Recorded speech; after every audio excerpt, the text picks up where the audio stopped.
So YouTube family, I've been telling you that the Browns are basically conspiring against the better interests of their fans.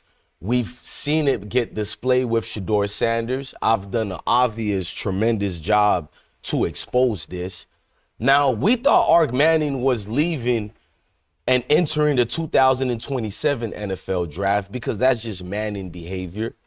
Plus, you don't want to go to the wrong team you're not ready for. You're not in a ready situation. But it was revealed that Bless One might have been right. I told you about the connections with Jimmy Haslam and the Manning family. Well, we're finding out now that Arch Manning is looking at everybody who thinks he's staying for 2 extra years in college as complete fools. We can see in the new NFL Insider rankings where they got Arch Manning as the #1 pick, and look who he's going to, the Cleveland Browns. If the Cleveland Browns were doing the right moves that benefit the city, that benefits the organization, why would NFL experts think that the Browns will be leading the NFL draft of 2026? Because it's everything DJ Blesswin been telling you is correct. You would have to be a complete moron not to see that this organization is deliberately trying to lose every single game. We can look at the acquisition of Joe Flacco. That told you everything, that this team isn't trying to win. Joe Flacco is a good guy. He's a good human being. I don't have anything negative to say about Joe Flacco except the truth. He is not the average typical quarterback you need to win said-so games. He is an insurance plan. When you fast forward and you look at Kenny Pickett, he was everybody's garbage. They did not want him in his hometown of Pennsylvania after he got drafted out of Pittsburgh. He went to Pittsburgh NFL organization, and the Rooney family said, get him out of here. He went to Philadelphia Eagles, still part of his state of Pennsylvania. They didn't even want him after winning the championship. Get him out of here. Traded him for Dorian Thompson.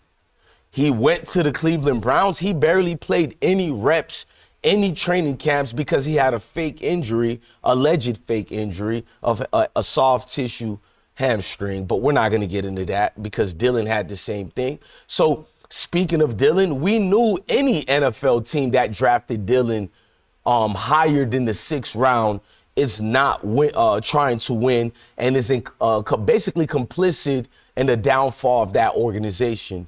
Then you look at bringing Tyler Huntley back after you already released him. So the only reasonable 2 quarterbacks on your roster that has a reasonable chance is Deshaun Watson and Shedeur Sanders. So now I fast forward all these decisions and these moves. Let's get the real things, because Arch Manning himself, he pushed back against people thinking that he's staying in college for a long time. He said, yeah, I don't know where he got that from. He texted me and apologized about that. I'm really just taking it day by day right now.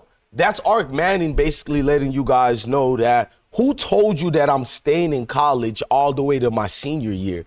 Not saying that Arch isn't staying towards his senior year, because I'm one of the guys who believe no way in chance he's leaving early for the 2026 draft. When you click on this platform, I'm very truthful when it comes to regular stuff, bro. I'm not going to fabricate. I'm not going to lie.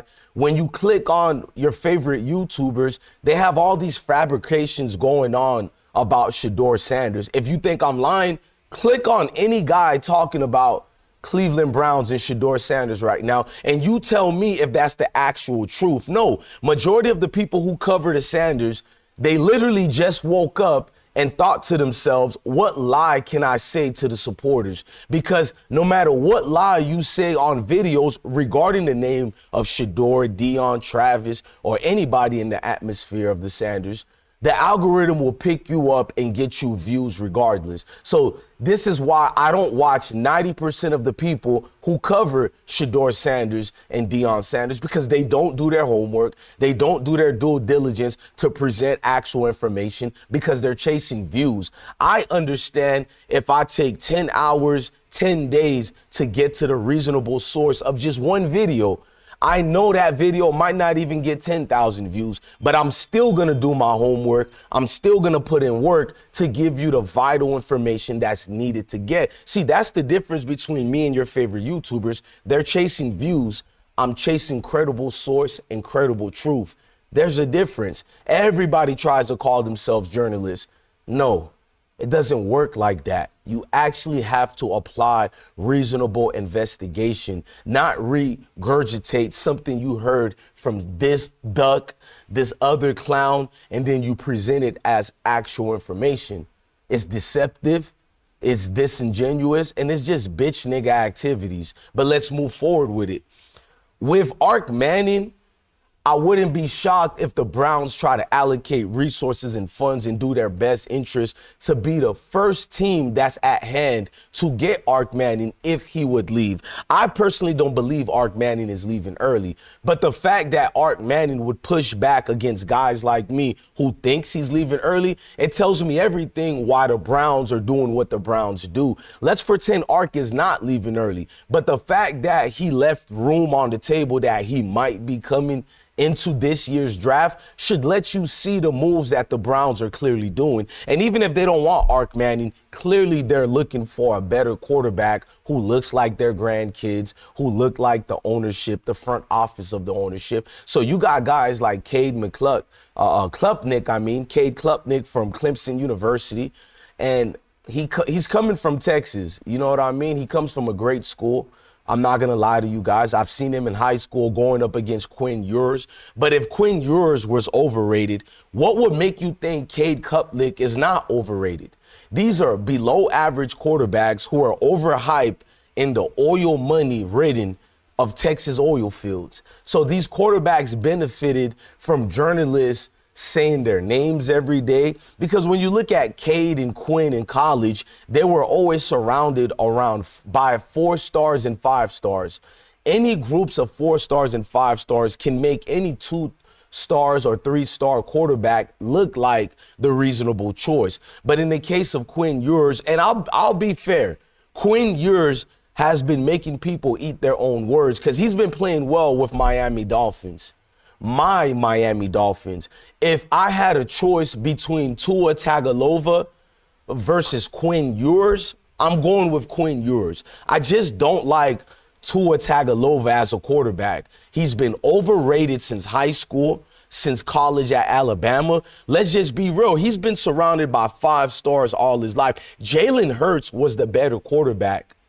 See, Nick Saban went with the aspect of what the Mayo people love more, and they were in love with Tua more. Although we've seen who was the better manager and the better passer, it was Jalen Hurts. As we're seeing in the NFL now, Jalen Hurts was always the better man. But I'm not going to get into that. I'm not here to argue with people who think they know football. You know complexion of the protection. But fast forward, I think Ark Manning was always overrated.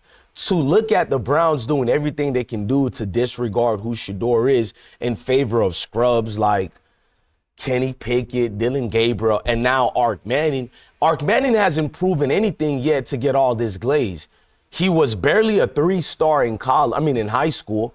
Disregard On3 Sports and all these failed scouting agencies, because we know if you pay them the right bag, they'll propel anybody at the top position.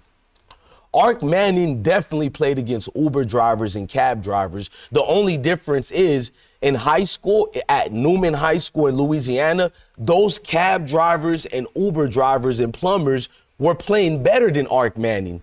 It was Ark Manning's last name that saved his face. But I will admit, some of the games he entered last year for Texas, I do see somewhat he has a chance to be a good enough game manager. I don't fall into hype based on who you people love. His last name is what's serving him best, and I'm going to stand on that.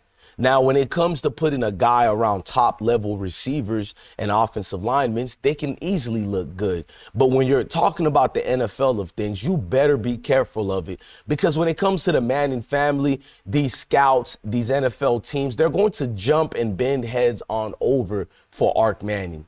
We've seen the case of this right now, because it is about complexion, because we've seen a last name such as the Sanders last name get ridiculed and get thrown out like it's just not worthy of anything out here in this world. So let's just be honest with ourselves when it comes to selecting and picking who you like. A few shades of darkness will always disrupt your choice. You'll always look at it as, I don't really like that guy, because you're not looking at talent base. You're looking at who makes you feel comfortable when you look at them. Again, who looks like your grandkids, who look like they could be your son-in-law. That's how these equations get made and these selections get proven. Blessed One is not out here to be this bad guy. Don't get mad at the messenger for only giving you out the truth. So when we're looking at these new draft mocking situations, it makes sense why the Cleveland Browns are doing what they're doing to Shedeur, because I think I was the first guy to put it out there day one in the draft, even before we knew Shedeur was going to the 5th round. When the Browns traded the number 2 pick, I instantly knew then, oh, these guys don't want to win.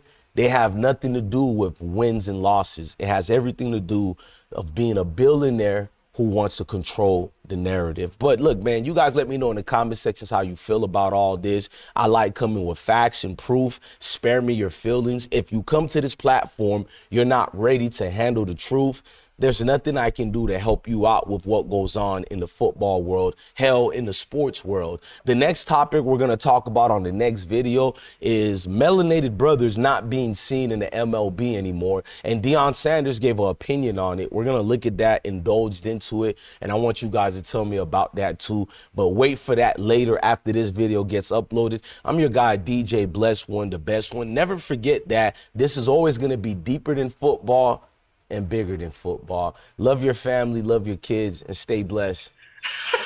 I've been broke so many times, I don't want to believe. Mama say